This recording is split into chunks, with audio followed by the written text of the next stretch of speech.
พี่น้องเอ้ยมาทุกทางพี่น้องเอ้ยเนาะขี่รถบ่ได้พี่น้องเอ้ยก็เลิศเปิดปาดพี่น้องเอ้ยโอ้เอ้ยขี่รถจักรบ่รอดพี่น้องเอ้ยกวางเติบพ่อแม่พี่น้องเอ้ยเนาะงามเข้ากับงามพอสมควรอยู่พ่อแม่พี่น้องเอ้ยพูดนะทางนี้จานวินนี่พี่น้องเอ้ยนี่จานแอร์พูดนะโอ้เฮ้ยทำเจ้าคือทิมหัวอาหารมาไม่ใช่อาหารมาดิโอ้โอ้ยมันจนมอกเบิดท่ามาแล้วไปมันถึกน้ำพลมันถึกแล้วเจ้าทิมเตโดนแล้วเนี่ยยังบักลายนึงเอาไปทิมไกลๆพวกมันสิมิน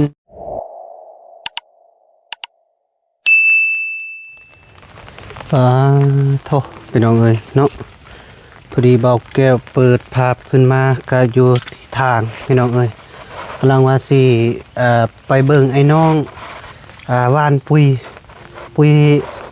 เข้าหน้าพี่น้องเอ้ยเนาะที่โทษโอ้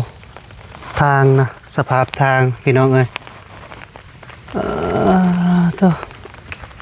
เอาคนอื่นก็ขาบทักทายสบายดีเด้อพ่อแม่พี่น้องFC เบิดสุขสุขคนบ่ว่าอยู่ในหรืออยู่ต่างประเทศก็ยินดีต้อนรับเข้าสู่ซองเบาแก้วคือเก่าพี่น้องเอ้ยเนาะพอดีตอนนี้ก็เวลาอยู่2 โมงกว่าๆพี่น้องเอ้ยออกไปบ้านปุยพี่น้องบ้านปุยนารวมพี่น้องเอ้ยเนาะพี่น้องเบิ่งโอ้พี่น้องเอ้ยโตเส้นทางโคตรยากมากกะยากอีหลีพี่น้องเอ้ยเนาะพี่น้องเอ้ยมาทุกทางพี่น้องเอ้ยเนาะขี่รถบ่ได้พี่น้องเอ้ยเนาะขี่รถจักรเสซ้ายเสขวาดินมันมืนเนี่ยพี่น้องเอ้ยเป็นดินขี้ตมก็เลยบอกแก้วบ่ได้เอารถจักรมาเลยพี่น้องเอ้ยเพราะว่ามันขี่ยากเนี่ยรถใหญ่ก็ยังคาพี่น้องเอ้ยเนาะทางออกนารวมตัวยากอีหลีพ่อแม่พี่น้องเอ้ยเนาะแต่ก็เฮ็ดจะได้เนาะเราก็ต้องสู้สนเนาะพี่น้องเนาะมาต้องได้ไปนำไอ้น้องเนาะแล้วก็นำหมู่นำเพื่อนละพี่น้องเอ้ยเนาะออกไปเบิ่งนารวมแล้วก็ไปหว่านปุ๋ยใส่เข้านารวมพ่อแม่พี่น้องเอ้ยเนาะมื้อนี้ก็เป็นโอกาสที่หวานปุ๋ยเข้านาพี่น้องเอ้ยว้าโธ่นี่ยังโหดเลยพ่อแม่พี่น้องเอ้ยเฮ้ยสิย่างยังได้วะเฮ้ยพ่อแม่พี่น้องเอ้ยเนาะพูดนะเฮ้ยเละไปเลิศเปิดปาดพี่น้องเอ้ยโอ้เอ้ยขี่รถจักรบลอดพี่น้องเอ้ยผู้ใดขี่รถจักรก็ยังเสซ้ายเสกลัวเขาป่าเว็บนี้เว็บนั้นโอ้ยพี่น้องเอ้ยเนาะเพื่อสิครึ่งรถกับบ่แม่นง่ายคือบอกแก้วนี่อ่อนแอโอ้ยครึ่งบ่ได้ดอกเบิ่งสภาพทางก็ได้มีแต่คอยย่างนี่ละพี่น้องเอ้ยเนาะเพื่อสิฮอดพุ่นกะบ่ได้ง่ายพี่น้องเอ้ยเนาะ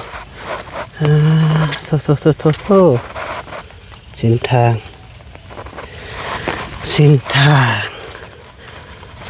โหดประโยชน์เยอะพี่น้องเอ้ยเบิ่ง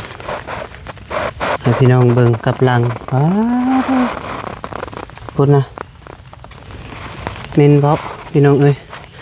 ทางโคตรอีลิยางทางใดละปลานี่ทางใดก็มีแต่ขี้ต้มรัดเบิดละพี่น้องเอ้ย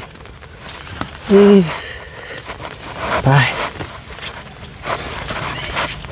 ค่อยย่างค่อยไปนั่นแหละโอ้ตกนี่หิงเลิกเลยนะเฮ้ย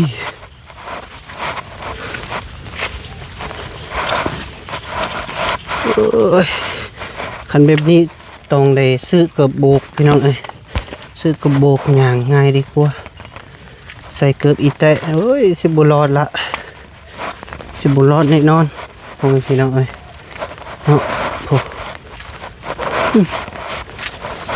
เฮ้ยใส่อันนี้โคตร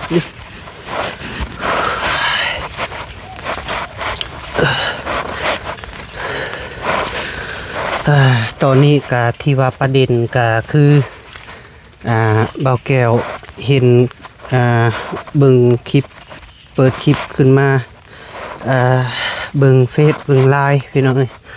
เนาะก็คืออยู่ปปจีนของเฮาพี่น้องเอ้ยเนาะแล้วก็มีเคลื่อนแตกที่ว่าเฮ็ดภัยพิบัติพี่น้องเอ้ยเนาะเคลื่อนแตกพอดีน้ำท่วมพอดีคือว่าอันนักหน่วงของพี่น้องเอ้ยเนาะคือว่ากะเป็นตาสลดใจพ่อแม่พี่น้องเอ้ยเนาะคอยเห็นก็โอ้ยเนาะในตนพระเจ้าเนาะพี่น้องเอ้ยแต่ว่าเฮ็ดจะได้เมื่อมันเกิดแล้วเนาะแล้วก็ที่สองก็คือประเทศลาวก็ตอนนี้ก็อยู่คำมวนพี่น้องเอ้ยอยู่แข่งคำมวงเมืองนากายพี่น้องเอ้ยก็น้ำท่วมอยู่เนาะท่วมวัดแน่ท่วมเฮือนบ้านประชาชนของพี่น้องเอ้ยเนาะก็คือเห็นประเด็นที่สุดเนาะของพี่น้องเอ้ยเนาะเอาพี่น้องมีแต่ไปเจออยู่ที่หน้าเด้อบัดนี้เด้อของพี่น้องเอ้ยเนาะเส้นทางก็ใครแน่และบัดนี้พี่น้องเอ้ยไปเอาพี่น้องเอ้ยเนาะบัดนี้ฮอดหน้าแล้วเด้อพ่อแม่พี่น้องเอ้ยเนาะพี่โอ้ยขึ้นเอาปุ้ยมาไว้อยู่พี่น้องเอ้ยแต่ว่าทั้งไอ้น้องเพิ่นโอ้ยลงงานปุ้ยแล้วบอกเกี่ยวกับมาสาแล้วพี่น้องบ่ได้สาดอกพี่น้องเอ้ยแต่ว่ากะมาแบบไล่ล่างกันพี่น้องแต่บ่ทันน้อยพี่น้องเอ้ยเนาะนี่แหละนากะลายพอสมควรพี่น้องเอ้ยทางเพื่อนวินเพิ่นกะกำลังลงหวานปุยอยู่ผมพี่น้องเอ้ยเนาะไปพี่น้องเอ้ยไม่เตะลงไปเบิ่งนำกันวิธีหวานเปาแก้วกับบุกเคยเนาะ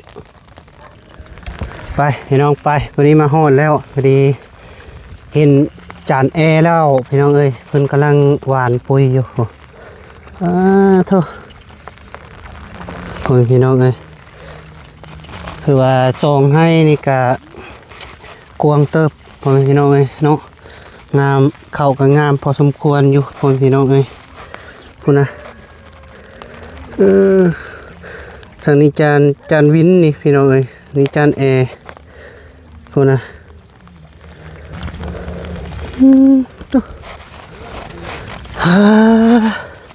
พอดีบอกแก้วลากปุ้ยมาพี่ค่ะ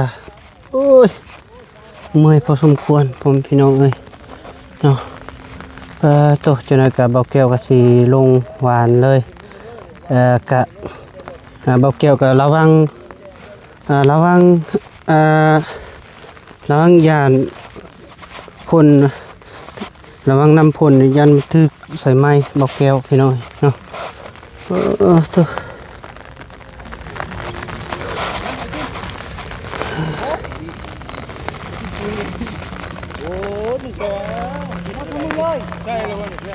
อย่ามาอิงได้เฮ้ยลมอีกได้บาดนี่ได้เนาะคนนี้อยู่กับไพ่หามอยู่คนเดียวสบายดีปลาลุงก่อนตรงเลยพ่อเขาไม่ได้กินมากับเจ้าเลยฮะพ่อเขาเนี่ยเราไม่ได้ขึ้นมาบ่นั่งมาเห็นดอกใช้เลยนางต่อนะเอาไปขึ้นมาหาเพื่อนว่าจะเอานางต่อมาให้คือบ่เห็นโอ้พอเจ้านี้เนาะเขาเบิ่งขึ้นอันนี้อยากเราล้างรถบ่จะพูดถูกแล้วเนาะจะไปหาเราบ่ บ่ได้ไปหาเรา ไปจะ เอ้ยยิ้มก็บ่ได้ เอาโหจะสิไปเดี๋ยวไปหาเรา บ่ได้อาจบ่ได้ไป เนี่ยเอา นะได้ข้าวไอ้ซื้อมากินบอกให้ลูก เอามาอ่ะ บ่อยากเราเขาสิกินผู้เดียวเด้อในใจติ นั่งเลย แน่ยังบ่แน่แสดงว่าเจ้านี่เจ้านี่บ่ได้เด้เจ้านี่หลอกลวงแหละบ่แม็กนี่หลอกลวงสาวพรแล้วหัว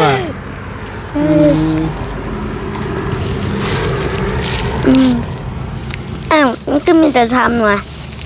4 หน่วย ลืมตา ไม่ติดลืมอ้ายจะไปใส่ ไม่ได้โยน บ่ได้อยู่ไปมื้อนี้บ่ เลย แรงขึ้นมาบ่ บ่ทู่ออกอ่ะ ยังบ่ฮู้ กันเอากันเพิ่นมากันนอนคนในห้อง ยาเพิ่นและมันเพิ่นไปจะได้ซะแนวเพิ่นไปโอ้ที่ยังกันน่ะแถวตังน่ะคือบ่เข้าไปไว้อยู่ในไปเนียนแน่อายเพิ่นมาอัน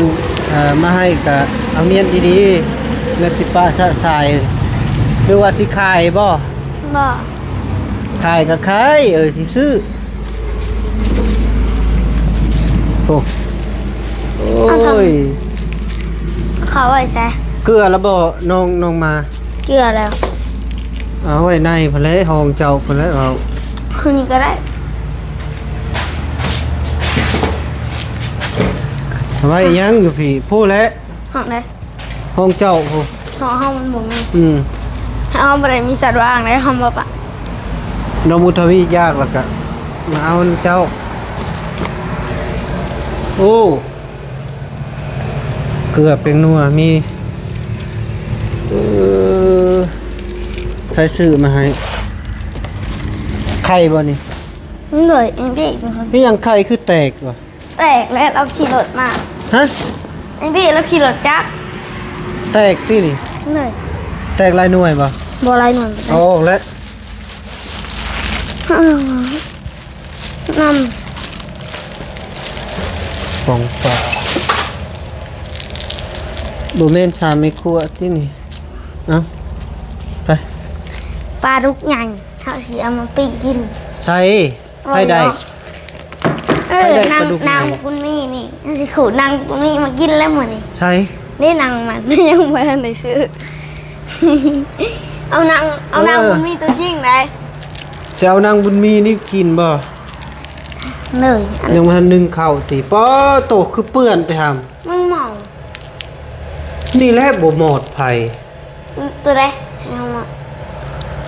เอาก็หมอดเลยไผเอาโอ้ หมอด มีแต่ เอ้ย คือบ่ปัด ปัดเอาปัดทางนอก อืม เอาทางไหนปัดทางใน ไป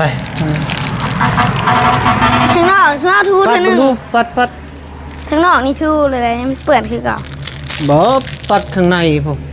แม่นอยู่ข้างนอกนี่งามอยู่แต่ว่าข้างในบ่ได้งามโอ้มึงมาเอาเก็บแม่อันสายไฟสายหยังเป็นนั่นล่ะ เกิ เห็ น นมันหกแล้วก็ปัดนี่กูตัวเองนอนผู้มุดกับเปิดโตเก็บโหปัดอยู่ในผม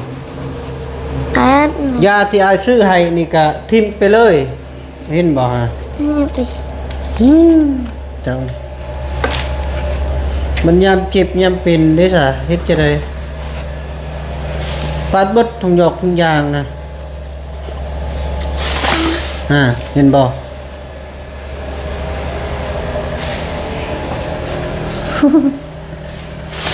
ละ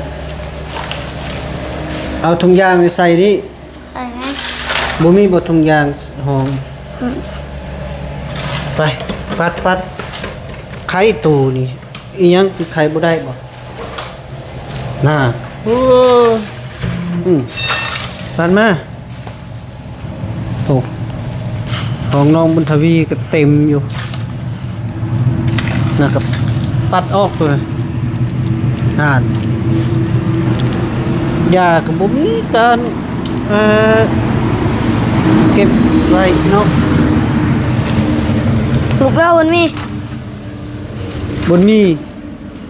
มียาเข้าแล้วบ่จัก เฮาเกลือเพิ่นแล้ว เกลือแล้วบ่ เลย ต้องมีเกลือเพิ่นเด้อยังลายอยู่บ่หัวหานน่ะอาหารแมวน่ะ บ่ลายปานใด ยังบ่ลายไอ้ขึ้นมาไหมอันน่ะสิซื้อให้นี่แถวนี้ก็บ่เก็บหำเอ้ยเนาะเปื้อนกระทึกอยู่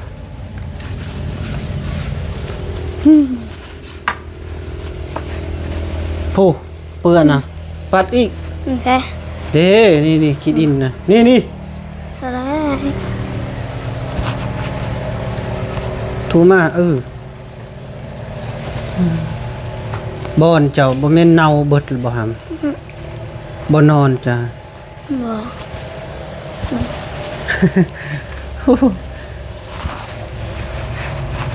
คุณแม่ ปัดให้น้องก่อนเก็บถุงยางนะถุงยางอยู่นอกถุงน่ะทิ่มไปเลยนะเห็นบ่ เอายัง เด้ถุงนะเห็นบ่ตัวเองทิ่มถามถุงยาง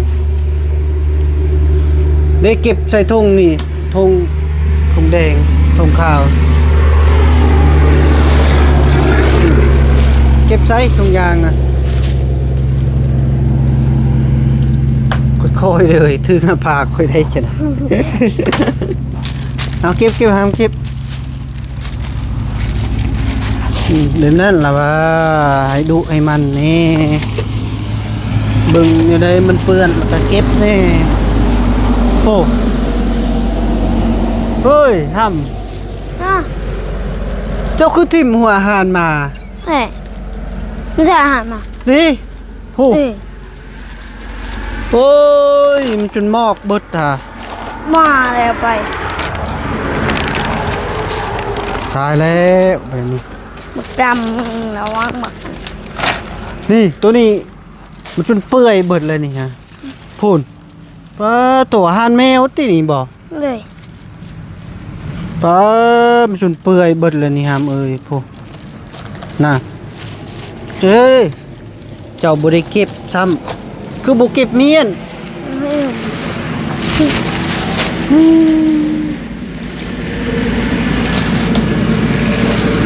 เก็บหามเก็บเบิดเท่านั้นโอเค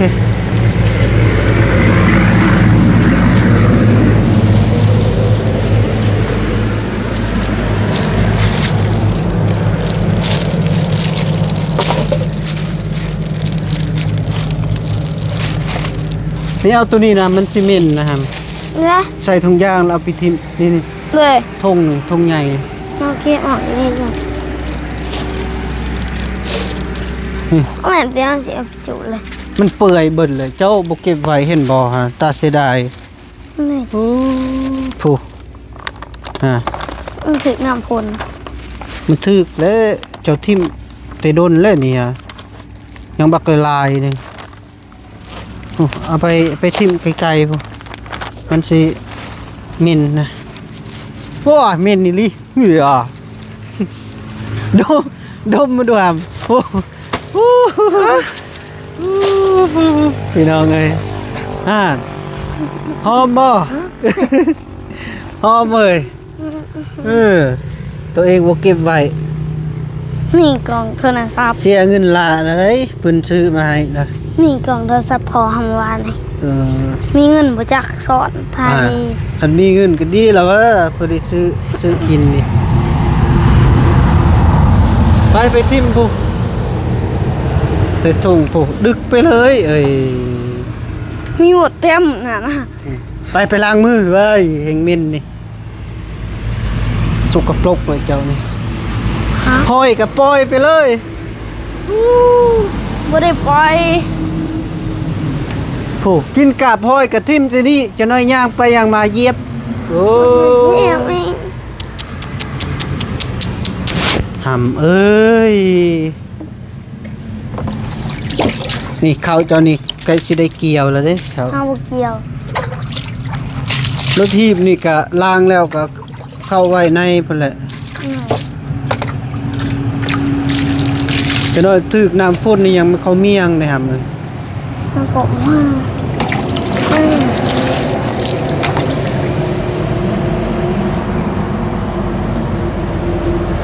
วางถึกน้ำเด้อ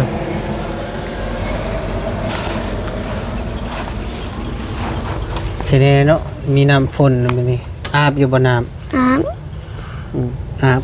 นี่เด้อสิเอามากระเจียวให้เจ้าเบิ่งเด้อ โอ้เอา คนมีมนต์เนาะจมใส่กระทาเจ้ามาลึกกึกเคยมาลึกกึกเคยอี หาเล็กมาตัดนี่ออกคือ อ้าวมาลึกกึกเคยมาลึกกึกเคยโอ้มานั่งเผานั่นบุญมีลูกละเออ ออกบ่ได้ ก็คืนนอนนำกันเลยเนาะ เลย ฮะ บ่ได้นอนนำเฮาดอก โอ้ยบ่เรือ มันมีคน บ่เรือดอก คนเพิ่นมันติดบ่นอนเฮา อืม เดี๋ยวไปนอนรอคาม คอยบุกะไก่มาแล้วมันขวด เมื่อนั้นมันก็ครบข่อยอีกมันดื้อแหงแหละอันนี้ติดแล้วได้นี่ ติดแล้วบ่ ค่ะติดแล้ว เฮา มูสิไข่ค่ะ บ่ขายแล้วติด หน้านี่ยังเจ้าเห็ดนี่ นานพระ นั่นพัก ไม่ ไผสิเฮ็ดแบบนี้น่ะ ไอ้บีได้เป็นคนเฮ็ด อ๋อ ปลูกผักกาดรอ ประกาศอีหยังมันเป็นคนทิมเบิดแล้วสิปลูกแบบนี้ยามนี้มันสิเป็นบ่คือน้องสะก็ขุดดินขึ้นแล้วปลูกผักคนละสูตรแหละอันนี้พี่น้องคนละสูตรคนละซีดแหละเออ ปลูกอันนี้นานเฮ็ดปลูกผมป้อมอันนี้จะเอาเสื้อนานอันนี้ อืมซื้อจังไดผู้มาใหม่ อืม มือกล้องบาบี้น่ะ ไอ้บุญ บ่บุญบ่น่ะ ไอ้บุญ ฮะ ไอ้บุญ ซื้อบุญบ่น่ะ ไม่เห็นบอกเขากับโอ้โห โอ้โห เขาก็อยากรีบไปแน่งไอ้บีเอิญเราตลอด อืมคือว่าลาวน่ะสูงกว่าเจ้าหน้าคือเดียวเลย เราไปโรงเรียนน้องไอ้บี้ ไปแล้วโรงเรียนเจ้าบัดบ่ได้ไป นะไปของปหาเราไม่น่าเราที่ของปสาม พาเฮียนก็บ่เฮียนพาอ่านก็บ่อ่าน หันมสาม ไปจับเป็นครับไป จับยัง นั่นแหละ คลี่